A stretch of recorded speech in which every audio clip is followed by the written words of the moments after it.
Hey guys, Anthony Domenico, CEO and founder of SVG Storm Ventures Group. I'm here with Kevin Burpee, CEO and owner of Pride Public Adjusting. How you doing, Kevin? I'm doing wonderful, Anthony. Thank you. Where you guys headquartered there? LA? You in LA? Los Angeles, yep. Beautiful California. On Couldn't the have, ocean? very close to the ocean. We're about 3 miles in. Great You, weather. you guys don't get any storms out there though. No, we don't. We need to go to states like Texas and Florida to experience the storm weather, but we're safe here. So Well, speaking of the ocean, one of the reasons we're calling today is to, glad you're coming back to Win the Storm. Here's the other ocean on the other side of the country, Win the Storm Miami Beach. It's our 3-day event for contractors, public adjusters, policyholder attorneys, fire water companies. We're bringing everyone together, 2,500 contractors and industry folks under one roof at the Fillmore. So we're excited to have you back again as a speaker, presenter, and I know you're one of our largest vendors this year as well. yeah, we're super excited to be there with you guys. You put on an amazing, amazing event. And Grant Cardone, he's a keynote speaker again. GC. That's so amazing. They call him Love Uncle. that. They call him Uncle G. That's all the sales guys call him, Uncle G. Yeah, no, I haven't called him that yet. So, He's big with but the. yeah, he's great. He's great. I look at a lot of his content. He's a great Yeah, guy. So you pick the best of the best. That's for sure. yeah. He's one of our. He was our keynote last year in Vegas. We sold out Vegas last year at the Hard Rock, and we had 750 CEOs last year, and that was a good group. It's our fourth year in a row, and then this year we're expecting. We're going for 2,500, so we're gonna be 3 times bigger, and we're Wow. opening up to the fire water companies this year, and one of the reasons guys are, people ask, well, why do you guys bring the PAs and the public adjusters? And so, two reasons why in our industry, and one of the big problems, SVG Storm Ventures Group deals with a lot of contractors. That's our client base. I used to be a contractor. There's always this dilemma or this mystery or this distrust on how to work with a public adjuster on a claim or a restoration project. And one of the things we're trying to do at the Wind Storm Conference and SVG does is, bring these two people together so that they're compliant and they're working together in the right way. Can you talk a little bit about that? Yeah, and I get it. I understand where contractors come from, and they've had some things happen to them. You posted something a while ago about a contractor that had a bad experience with a public adjuster. So it really is all about choosing who you're going to work with. You can find bad roofers in the industry, and doesn't mean you stop using roofers. You just got to find the right company. We here at Pride, we try to do our best to protect contractors that refer us leads. And in fact, if we know that a client isn't going to use the contractor that brought us in, we'll drop the claim. But one of the things that we do from the very onset is, we first make sure that the contractor actually has a contract with the client. Right. And then also, when we sign our contract, we get an authorization and designation to pay form signed Designation to by the pay. client. That's the Yeah, key so word, that, Kevin. That's the key word and I know what you're getting at is how do these contractors know they're going to get paid, and if they pass that relationship off to a PA or even an attorney, they'd like some trust that the relationship's not going to go south, or the customer gets disenfranchised, as is what happened in that one case. And I think if you support that relationship with a designation of pay, a lot of guys would feel more comfortable. In fact, they probably feel better because they know they're going to get paid once that large settlement comes through. yeah, exactly. And it's all about open lines of communication. We also get authorization from the client that the contractor has access to the file so they can see the communications going on. Everything's in the cloud, so we can add the contractor to the file and they can see relevant communications. And even bigger, they can see when a check comes in. So it gets scanned right to them. They know that the checks come in. We're not, everything's transparent, and then where we're going from there. So very important So stuff Pride actually has a cloud that a contractor can connect with, see the process of what's going on, so they can stay involved in a relationship. Because these guys are busy.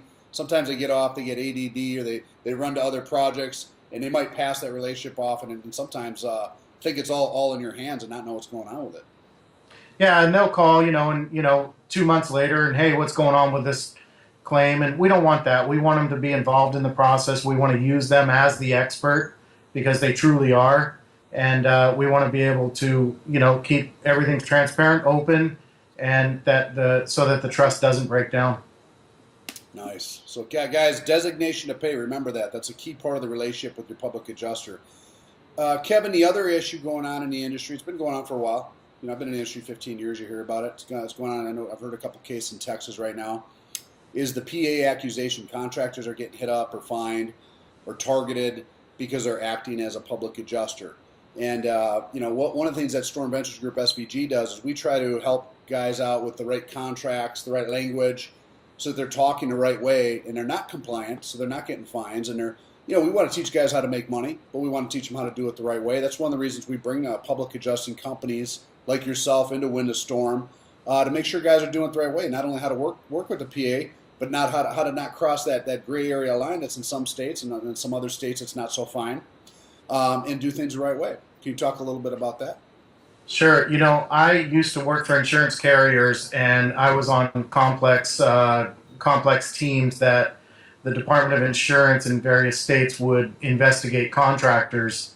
And so I got to see firsthand what they do, what they're looking for, what their likes and dislikes are. And it's very important to be in compliance. You can jump up and down all day long and say this is unfair, this is uncalled for, oh, they're targeting me, it's a witch hunt. But the DOI has very defined rules and regulations. And if you're outside of those regulations and you get targeted, if there's a complaint, they're going to zone in, they're going to key in on you. And so you don't want that target on your back. No way. You don't want them breathing down your neck. We got enough problems. Contractors got enough problems to deal with about that. Yeah, and I'm going to talk more about this at Win the Storm, because I could go on for hours, and it's a big topic, and I know that there's a lot of grievances the contractors have, like, oh my gosh, why can't I say that the policyholder is entitled to this, or why can't I say you owe for this? But there are specific reasons, and and one of the big things I want to warn people is telling an insured or advising an insured whether to file a claim or not. That's a big no-no. That's not the space you want to be in as a contractor, because the DOI looks heavily upon that when somebody that is not a license holder advises a policyholder whether to file a claim or not. So very important. Very important. And that's one of the things we want to cover at Wind to Storm. Get these guys on the right sheet of music. I mean, most guys, honestly, just aren't educated about this kind of stuff. It's not something you know. You kind of run in around it. The other industry problem is, we'll talk about this at Wind to Storm as well, but take the state of Texas, for example. There's 780 licensed public adjusters in the state of Texas. That includes residents and non-residents like yourself, by the way. Take the storms that just hit this year. We're talking about $1 billion plus hailstorm that affected well over 300,000 or 400,000 properties. Most of that 780 licensed public adjusters in Texas, most of them will handle commercial, but a lot of them won't handle residential. They certainly won't handle residential under 50,000. And I understand why. I mean, you get so much time involved. You go after the big fish. Yeah. But that leaves literally hundreds of thousands of property owners, from the smaller claims on up to 50,000, which are most property owners. The Mrs. Smiths out there that really don't have anybody to turn to except the contractor.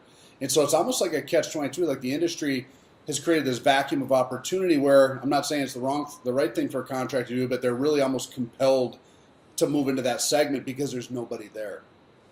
Yeah, they're great-hearted guys and gals, and they want to help these people out, and they know the arguments to make because they're in the industry, but unfortunately their hands are tied. So we do have a program coming out that we're going to roll out. We're hoping to do it by the time we get to SVG. I'm sure we will have it. Actually, we got to go through the beta, but the contractors are going to be very interested in discussing this with us, because it's for the lower loss claims. The $10,000 to $50,000 claims.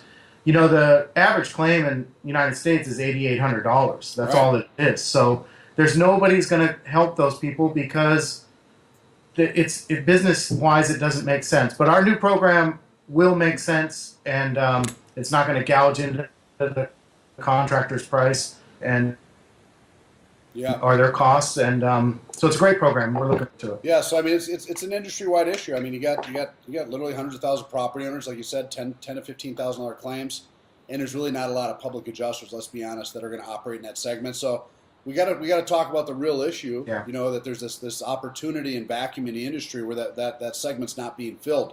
Maybe the states need to put more training and education out there to hire more public adjusters. I mean, who knows? But hey, either way, it's going to be a great conference. Public adjusters is one of the things. You know, we got drones coming, drone certification. We got some top CRM Excellent. companies, great speakers like Grant Cardone. It's going to be a great time to get everybody together for 3 days. 3 days of fun, 3 days of training. We say 3 days of training, 2 days of fun because we overlap into the weekend. Saturday and Sunday, you know, we got the yacht cruises and we got the Everglades. You can take a wind boat out of the Everglades, look at the alligator. So yeah, it's gonna be a lot of fun. Wind to storm. I'd send you one of these coffee cups, but I'm saving them for all the contractors up north that got to stare at the ocean during the wintertime. Sounds good. Hey, we're glad to have you back, Kevin. Thanks for chatting. I just want to give everybody a little bit of idea about some of the content we're going to be talking about at Wind to Storm. Thanks, Anthony. Yep. Thanks, buddy. Take care.